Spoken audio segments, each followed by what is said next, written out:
जय हिंद मित्रांनो, आज माजी सैनिक संघटनेने एक आगळा वेगळा मुद्दा जनतेच्या निदर्शनास आणून देण्याचं काम करत आहे।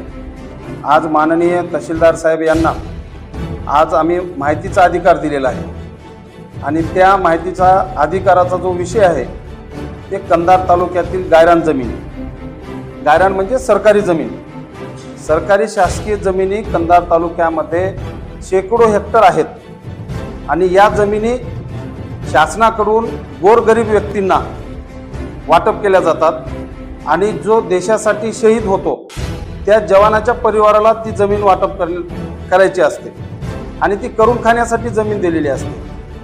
पण या कंधार तालुक्यामध्ये नव्हे तर नांदेड जिल्ह्यामध्येच म्हणा, दुर्दैव की जे शासकीय जमिनी आहेत, विशेष करून कंधार तालुक्यातील हे शासकीय गायरान जमीन इथल्या फक्त नेत्यांनी, पैसेवाल्या लोकांनी हडप केलेले आहेत। मग ते जमिनी त्यांच्याकडे कशा गेल्या आणि प्रशासनाने त्यांना कशा करून दिल्या जमिनी हे कळण्यासाठी आम्ही आज माहितीचा अधिकार टाकलेला आहे। मित्रो, जो देशासाठी शहीद झालेला जवान आहे त्याच्या परिवाराला दिलेल्या जमिनी आज त्यांना शहीद होऊन 20-20, 10-10, 15-15 वर्ष झालेलं आहे, पण त्यांच्या जमिनींना त्यांच्या नावावरती करून देण्यात आलेलं नव्हतं। गेल्या काही दिवसामध्ये शहीद जवानांच्या ज्या जमिनी होत्या आम्ही मुद्दा उचलल्याच्या नंतर त्यांना जमिनी करून दिल्या, पण कंधार तालुक्यातलं जे गायरान आहे ते कोणी आमदार असतील, जिल्हा परिषदेचे सदस्य असतील किंवा पैसेवाले असतील यांनी सरकारी जमिनी बळकावलेल्या आहेत, चोरी केलेल्या आहेत म्हणायला काही हरकत नाही।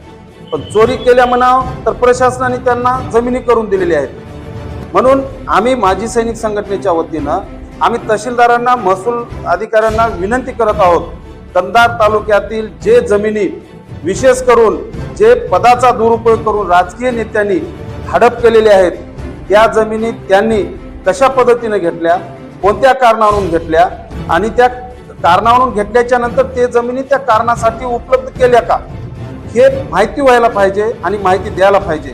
म्हणून आम्ही आज माहितीचा अधिकार दिला आहे। कंधार तालुक्यातील शेकडो एकर जमिनी इथल्या नेत्यांनी हडप केलेल्या आहेत, गायरान जमिनी। आज माझ्या तालुक्यातील जे गोरगरीब वर्ग आहे त्यांना जमिनी नाहीत, त्यांना शासन देत नाही। त्यांना एखादं प्लॉट जरी राहण्यासाठी जर शासनाला मागितलं तर शासन म्हणते की हे वर्ग 1 ची जमीन आहे, वर्ग 2 ची जमीन आहे, ही जमीन आम्हाला देता येत नाही। साहेब, मग आम्हाला सांगा, जे कोणी आमदार, खासदार असतील, जिल्हा परिषद सदस्य असतील, या लोकांना तुम्ही जमिनी दिल्या कशा? कारखान्याच्या नावावर, MIDCच्या नावावर यांनी पदावर असताना गायरान जमिनी हडप केल्या, वर्ग 2 चे वर्ग 1 करून घेतल्या। मग हे गायरान जर आजूबाजूला एवढी मोठी हेक्टरीमध्ये असताना आपण त्या नेत्यांना जमिनी का दिल्या?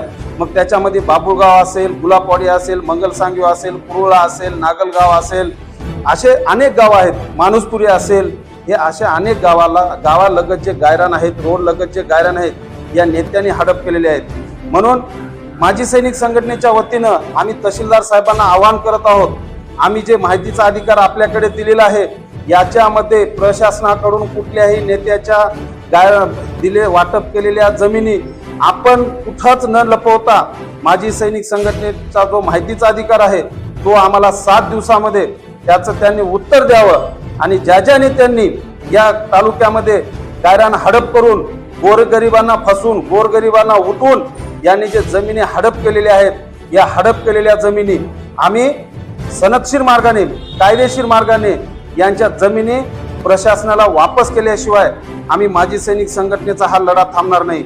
आणि आतापर्यंत या तालुक्यामध्ये उदाहरण आहे, जो आम्ही मुद्दा छेडतो, आम्ही अभ्यासपूर्वकच छेडतो, आमच्याकडे कुठले तरी प्रूफ आल्याशिवाय आम्ही कोणत्या मुद्द्याला हात घालत नाही।